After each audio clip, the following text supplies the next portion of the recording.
परम पूज्य श्री महाराज जी के YouTube चैनल को सब्सक्राइब करें तथा पूज्य महाराज श्री जी की कथाओं को सर्वप्रथम देखने के लिए बेल आइकन दबाना ना भूलें।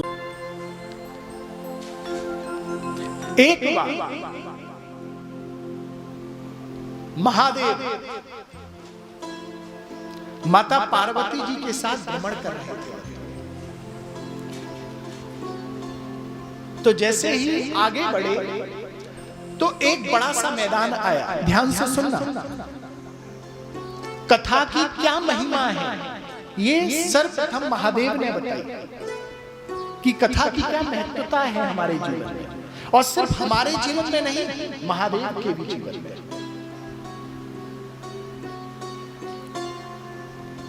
तो जैसे ही माता पार्वती जी के साथ भ्रमण करते करते आगे बढ़ते हैं, एक बहुत बड़ा मैदान उनको प्राप्त होता है, विशाल मैदान।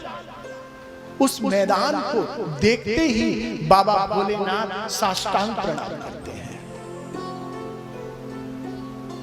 साष्टांग प्रणाम करते हैं। माता पार्वती जी को आश्चर्य होता है। उनके अंदर एक प्रश्न प्रकट हुआ कि यहां पर ऐसा कोई देवालय तो है नहीं, खाली मैदान है। मुझे दूर दूर तक कोई इनके इष्ट का या इनके कोई गुरु का या कोई संत का, कोई ऋषि का, कोई युग पुरुष का कोई दर्शन भी नहीं हो रहा दूर दूर तक। लेकिन जब कोई ये खाली मैदान है, कुछ नहीं है, तो फिर मेरे नाथ ने प्रणाम किसको किया? ध्यान से सुनना बंधु भैया, ये जो आवागमन की स्थिति पैदा होती है ये आप कथा से पूर्व में करा लें। आपसे निवेदन है, क्योंकि ये राधा नाम की जो रस धारा है ये ठाकुर जी की कृपा से प्रकट होती है, तो इसमें बड़ा विक्षेप उत्पन्न होता है। तो आपसे निवेदन है मेरा, कथा के बीच में सिर्फ राधा रस में डूबने का प्रयास करें, बाकी का कोई काम नहीं। इससे क्या है, समाधि टूटती है। ये समाधि भाषा है साहब। एक बार प्रेम से बोलेंगे। अभी भी बहुत लोगों को आलस आ रहा है, एक बार और बोलो।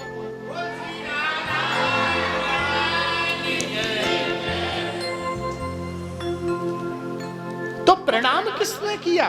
किसको किया? प्रभु ने, भोले बाबा ने किसको किया प्रणाम?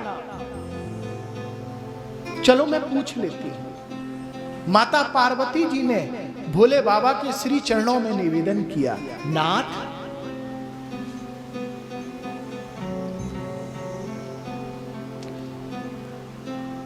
यहां पे कोई देवालय तो का दर्शन हो नहीं रहा, यहां कोई देवालय नहीं है, यहां कोई मुझे मंदिर नजर नहीं आ रहा, यहां कोई मुझे आपका कोई रसिक नजर नहीं आ रहा, खाली मैदान है, आपने किसको प्रणाम किया? तो भोले बाबा मुस्कुराते हुए कहते हैं कि देवी, आज से 1000 साल पूर्व यहां इस स्थान पर श्रीमद् भागवत का वाचन हुआ था, इसीलिए ये स्थान एक बार ही सही, इस स्थान पर जब से श्रीमद् भागवत का वाचन हुआ है, अब ये स्थान कोई साधारण स्थल नहीं, साक्षात वृंदावन हो गया है। इसीलिए मैं खाली स्थान को नहीं, साक्षात वृंदावन को प्रणाम कर रहा हूं। और ऐसा कहकर के आगे बढ़े,